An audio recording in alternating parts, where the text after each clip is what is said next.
Olá, bem-vindos! Estamos chegando com o nosso jornal para Presidente Prudente, toda a região. Muito obrigado a vocês que estavam nos esperando para acompanhar a opinião dos nossos comentaristas sobre as principais informações do dia. Você que está na região de Presidente Prudente, quer saber das notícias daqui ou aquelas nacionais e internacionais que têm impactos direto aqui para gente. Hoje, começando conosco e comentando as notícias, Fernando Gessi e Aline Scarelli. A gente vai começar com Fernando Gessi. Fernando, bem-vindo. Vamos lá para o seu destaque. Olá, Eudes. Olá, Aline, a todas as pessoas que nos acompanham. O meu destaque hoje é o seguinte: é o estudo que será iniciado ali em Serrana. Eles pretendem vacinar 30 mil pessoas, a cidade tem 45 mil habitantes, com a vacina Coronavac. E com esse estudo, eles irão responder algumas das indagações e algumas das dúvidas que nós ainda temos com relação à fase 3 do teste, pessoas acima de 18 anos, menos grávidas e lactantes. Então, é assim que se vence uma pandemia. São com ações desta forma que nós conseguiremos entender como que o vírus atua e se a vacina realmente faz aquilo que pretende, né, que prevê. Então, eu acho uma iniciativa muito boa, de parabéns aí toda a organização com relação aqui no estado de São Paulo. Muito bem, vamos lá. Aline Scarelli, com você. Olá, saudações a todos que nos acompanham aqui, meus parceiros Gessi, Padilha, obrigada a eles pela oportunidade. Então, meu destaque de hoje é para a notícia da UOL sobre os equívocos do governo federal, né? Mais um, na minha opinião. O que acontece? A federação, na verdade, à frente dos prefeitos, eles emitiram uma nota que diz o seguinte, que o Brasil ele vem errando na escassez, na falta de doses de vacina nas cidades, né? Então, essa nota destacou quais cidades? Rio de Janeiro, Salvador, cidades do Pará, né? O que eles estão, assim, muito preocupados, os prefeitos da nossa federação, de que não temos um plano, nunca tivemos um plano pelo governo federal de combate combate ao Covid, e um plano de vacinação agora, né? Então, a gente não tem. O que eles dizem? Que se realmente existe uma carência de imunizante, e ela pode vir a ser de responsabilidade desse governo federal, como que nós vamos combater a pandemia se não tem nem imunizantes e nem o plano, né? Aí eles disseram o seguinte, que essa questão ela é urgente e exige respostas. Então, assim, nós tivemos lá atrás o Pazuello falando com todas as letras que não ia faltar, que ia chegar em todas as cidades, e a realidade qual que é? É essa que os prefeitos estão dizendo. Então, é urgente a vacinação, e nós não temos esse respaldo do governo federal. É um perigo isso, né? Muito bem, vamos lá. O presidente nacional do Partido da Social Democracia Brasileira, o PSDB, reafirmou a oposição da legenda ao presidente da República, Jair Bolsonaro. Bruno Araújo reforçou a postura contrária ao modelo de gestão da pandemia adotado pelo governo federal e diz que nada de relevante é fruto da gestão de Bolsonaro. Vamos lá para o comentário de Fernando Gessi. Olha, eu não concordo com todo o comentário dele. É lógico que nós temos coisas muito boas sendo feitas aí, principalmente na área do ministro Tarcísio, nas questões da infraestrutura do Brasil. Temos, sim, um grande avanço, porque ficamos parados. Inúmeras obras que estavam paradas ali há décadas foram dadas celeridades para que elas fossem terminadas. Agora, na questão da pandemia, eu já falo isso há muito tempo. Nós erramos em tudo. As nossas três instâncias, né, do poder e as três instâncias governamentais. Todo mundo errou. Desde o começo eu sempre falei, vamos colocar um gabinete de gestão nacional da crise. Vamos coordenar tudo isso. Vamos coordenar logística, tecnologia, a parte de insumos, a parte internacional, de relações internacionais para a compra dos equipamentos. Vamos centralizar tudo isso, vamos distribuir, vamos analisar dado por dado através de uma central de comando. Vamos incentivar aí todos os laboratórios ajudando na obtenção de vacinas, para termos uma, duas, três, quatro, cinco vacinas aqui no país. Bom, o que nós fizemos aqui foi uma verdadeira baderna, ninguém se entendeu com ninguém, todo mundo saiu, é aquilo que eu sempre falo, é como nós tivéssemos uma corda com várias pontas e todo mundo puxando ao mesmo tempo, ou seja, ninguém sai do lugar. Fato que tudo que nós estamos acompanhando hoje dos principais portais com relação à diminuição da infecção e das mortes de Estados Unidos, Canadá, Reino Unido, Israel, Hungria, todas as curvas desacelerando drasticamente. Ao contrário daqui do Brasil, onde nós estamos agora com o maior problema, porque nós não estamos conseguindo imunizar, o vírus está passeando e a principal coisa que acontece, que já foi falado, inclusive pelo Imperial College, por epidemiologistas e tudo mais, estaremos criando cada vez mais outros tipos e outras cepas aqui, sabe lá Deus o que vai acontecer com isso. Por isso que a imunização é muito importante para frearmos a contaminação e que o vírus não possa aí mais criar nenhum tipo de mutação. Aline Scarelli, vamos lá, sua opinião. Concordo com o Jesse com relação ao combate à pandemia, que foi um desastre, né?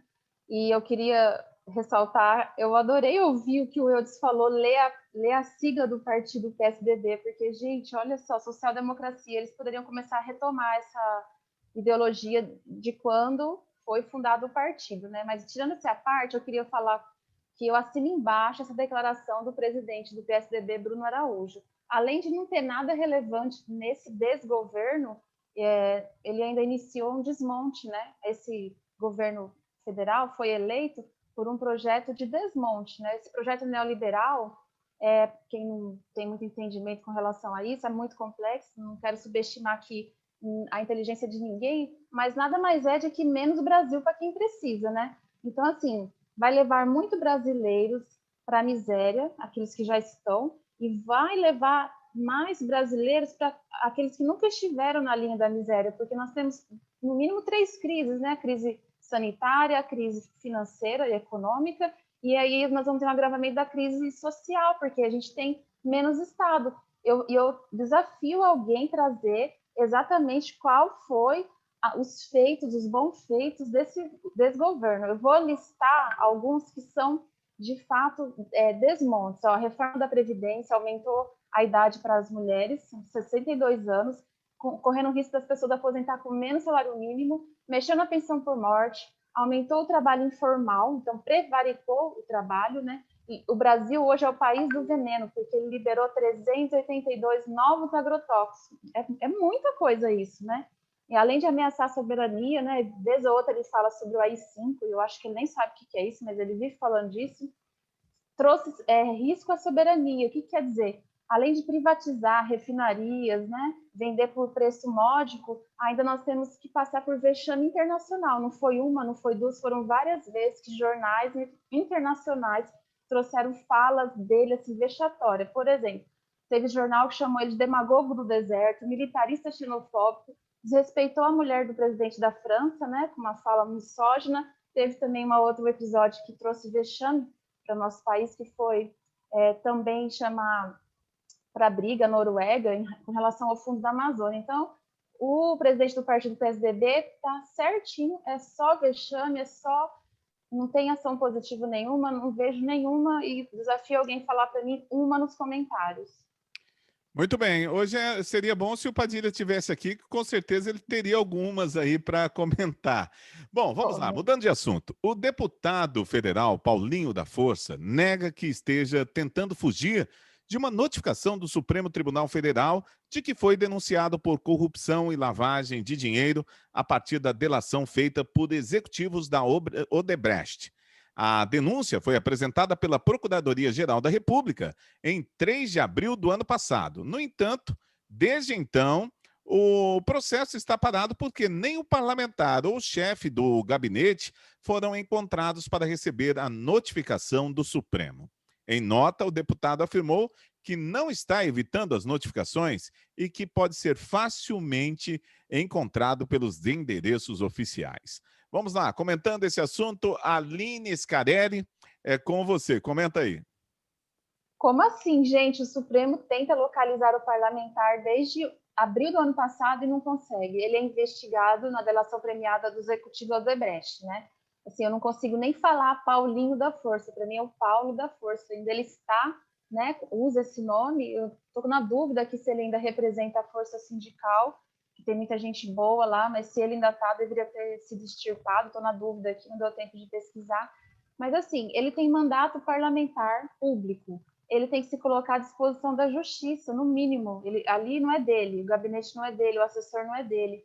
Se o STF está com dificuldades em intimar, com a desculpa, né? Está lá justificando, né? Na verdade não é uma desculpa, ele disse que por ter sessões remotas, não está tendo tempo de ir lá citar, beleza. Agora sim, quem que é o dono dessa ação, né? É o procurador Augusto Aras, que foi nomeado pelo presidente da República. Ele vai ser a nova roupagem do engavetador geral da República que a gente tinha lá na era Fernando Henrique, FHC? Por que eu digo isso? Já que desde abril do ano passado não consegue intimar ele, bastaria o Augusto Aras fazer uma petição diligenciando a esse respeito, porque assim vai ter prescrição, vai perder o foco dessa investigação. Então, assim, no mínimo que esse Paulo da Força tinha que fazer era se colocar à disposição da justiça, e esse mandato dele é público, e ele precisa, no mínimo, ele deveria estar se colocando à disposição da justiça, e a gente não vê isso. Então, para mim, ele está fugindo, sim. Pois é, o Fernando Jesse, é um absurdo, né? O STF não encontrar o Paulinho da Força para notificá-lo, né, dessa situação. Olha, eu concordo, eu vou discordar um pouquinho da Aline com relação ao detalhe do nome dele. Eu acho que é o Paulo da Força mesmo, Paulinho da Força, que tem muita força para escapar de todo mundo e ninguém achá-lo. Oficial de justiça nos acha até onde for preciso. E não conseguem achar ali um parlamentar que dá. Por que não foi agora na votação? Ele estava lá, era tão fácil, é só chegar lá, ver a presença dele, existiu, né? Porque ele votou, e intimá-lo. Agora, desde abril do ano passado, questões aí de R$ 1.800.000 que a Odebrecht deu, justamente naquela pilantragem toda, aquela safadeza toda, que ainda existem pessoas que negam que existiu aquela roubalheira toda, institucionalizada e sistematizada no nosso país pelos partidos de esquerda e alguns de centro-direita, sei lá, na verdade ali tinha de tudo, né? Tinha de tudo, não dava para falar, mas grande parte ali eram mais os de esquerdas que usavam recursos da Odebrecht para justamente fomentar a alimentação das suas campanhas dentro dos seus partidos de dinheiro. Agora, como é que pode, gente? Como é que pode? É isso que eu falo. Nós vamos votar ao fim do foro privilegiado quando? É isso que interessa para o brasileiro. O brasileiro quer saber o seguinte: quando que nós iremos votar prisão em segunda instância? Quando que nós faremos algumas votações no Congresso que são do interesse nosso? Um cara desse tinha que estar preso há muito tempo. Todo mundo sabe aquele problema que ele se envolveu com aquela ONG dele também, que era outro absurdo, e ninguém fala nada. O que mais me estranha não é tudo isso aí, não. É como que a esquerda ainda insiste em colocar um cara desse dentro do Congresso Nacional. É isso que eu não entendo. Será que nós não temos representante decente, honesto? Vamos ficar elegendo essas porcarias aí até quando? E, bom, pelo amor de Deus, agora, realmente, um ano e não conseguiu, e quase um ano e conseguiu intimar o cara, é porque vocês são muito ruins de serviço mesmo, então os oficiais de justiça mandam tudo embora, porque são incompetentes. Muito bem, olha, em meio à escassez de vacinas no Rio de Janeiro e também em Curitiba, que já anunciaram a interrupção da imunização contra a Covid-19 nesta semana, o secretário municipal de saúde de São Paulo afirmou, durante uma entrevista a uma rádio de São Paulo, que não há qualquer previsão de falta dos compostos na cidade. Segundo Edson Aparecido, a capital paulista segue vacinando os grupos prioritários, inclusive com a aplicação da segunda dose dos imunizantes. Aqui em Presidente Prudente, a situação é bem complicada em relação à Covid, tá? Com mais de 90% dos leitos ocupados, e na próxima semana a gente corre o risco de voltar à fase laranja ou até, quem sabe, a fase vermelha do plano de flexibilização de São Paulo, quer dizer, regredir muito. Vamos lá para o comentário de Aline Scarelli. Então, o que é o Estado, o que é o governo, né? O que eles existem para quê? Estão aí para quê? Para gerir a coisa pública e administrar as crises, né? E ter transparência no trato da coisa pública, né? Então, de acordo com essa notícia, o secretário de Saúde de São Paulo, Edson Aparecido, diz que não faltará, que vão seguir o cronograma. Mas no meu destaque anterior, lá no início, eu disse que está faltando em muitas cidades e os prefeitos estão reclamando. Então, assim, quem é responsável pela vacinação? Se ela é nacional, estadual, vai a São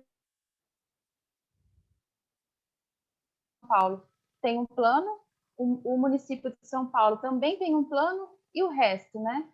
E o secretário, o Edson Aparecido, ele faz um alerta, é isso que eu fiquei muito preocupada, de que ele defendeu que, diante do avanço da nova cepa de Manaus, que é mais transmissível, que uma possível vacinação deveria ser priorizada lá.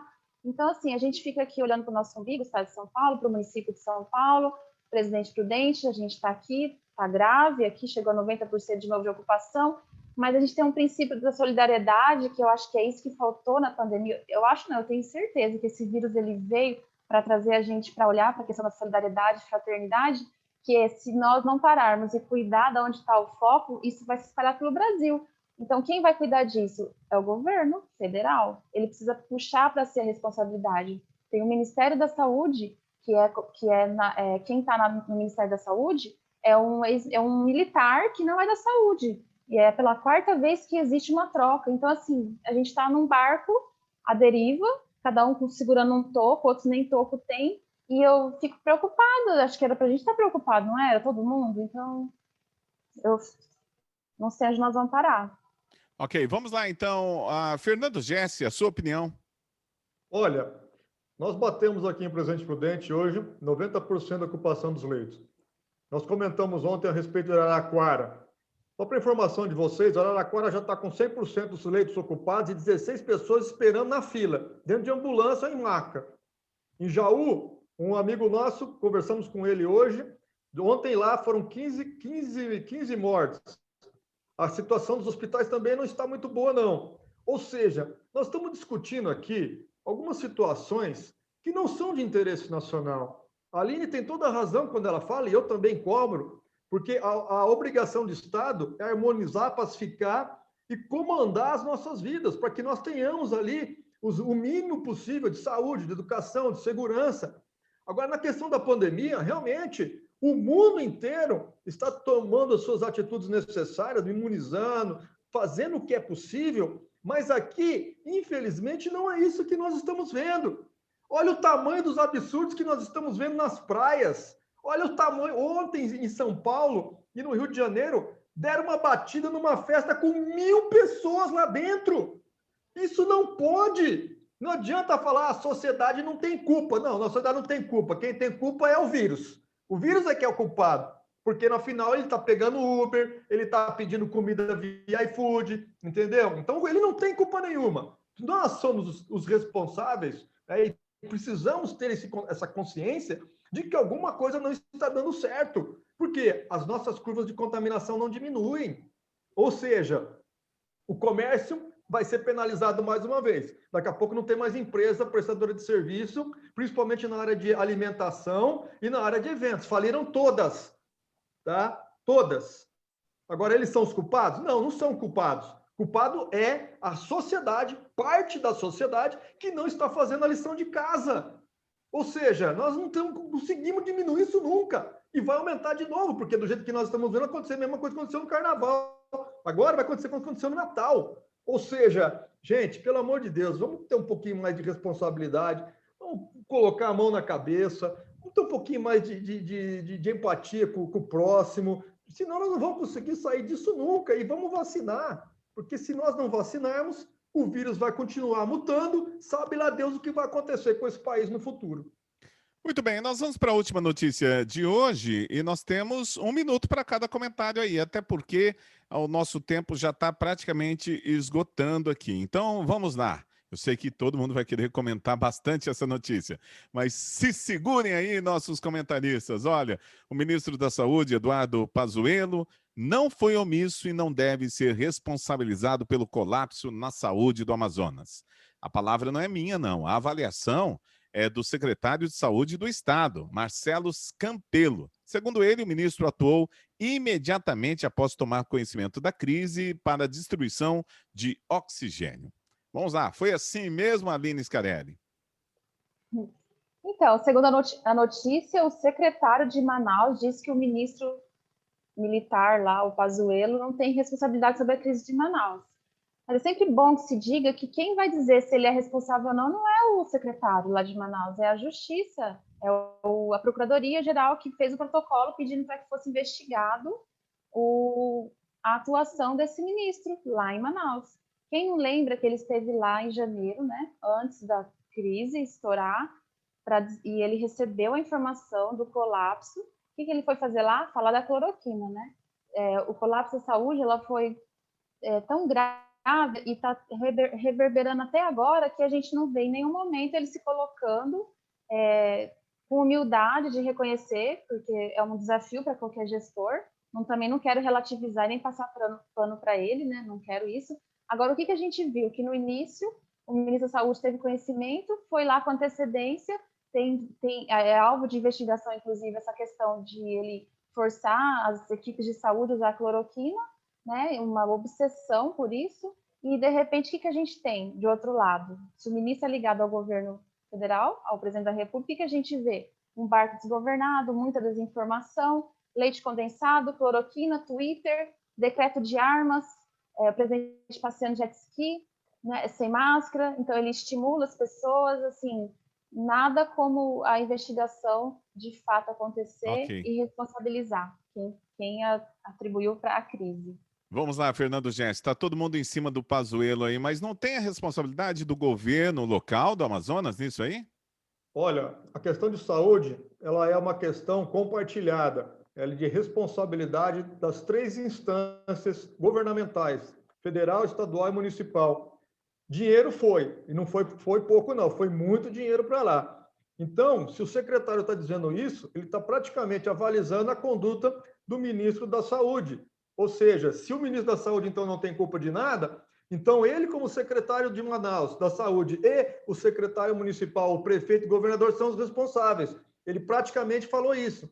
Agora, concordo com a Aline, tudo isso aí será apurado. Hoje o Lewandowski já deliberou sobre a abertura dos e-mails, ou seja, vai tornar-se-á público tudo isso, que é importante sim que seja dado transparência a todo esse processo, e aí sim, vamos analisar. Agora, realmente, grande parte do que está acontecendo em Manaus, um pouco disso é devido à nova cepa, que é muito mais transmissível. Não sabemos se é mais fatal ou não, mas queira ou não, as pessoas estão indo para o hospital, não estão conseguindo, estão sendo aí distribuídas pelo Brasil todo. Já temos um problema no Rio de Janeiro. Então, aguardemos aí o andar da apuração dos fatos. Muito bem, olha, a gente vai encerrar o jornal de hoje. Quero agradecer aqui ao Fernando Jesse, também a Aline Scarelli, e registrar a falta do Adolfo Padilha no programa de hoje, que ele está mudando de uma casa para outra e acabou se perdendo aí, né, no tempo, porque, afinal de contas, a mudança dá um trabalho, a gente sabe disso. Mas amanhã ele está de volta aqui na programação. Nós vamos ter um minutinho para debater, eu e o Jesse, não? Olha, a gente estourou todo o tempo de hoje, mas vamos ficar para amanhã. A gente vai falar muito ainda sobre vacina. Amanhã a gente faz um debatezinho aí. A Aline Scarelli chamando para a briga e o Fernando Jesse, né? No bom sentido. Para o debate, o bom debate. Bom, nós voltamos já amanhã. Voltamos com mais um jornal. Grande abraço para todo mundo e até lá.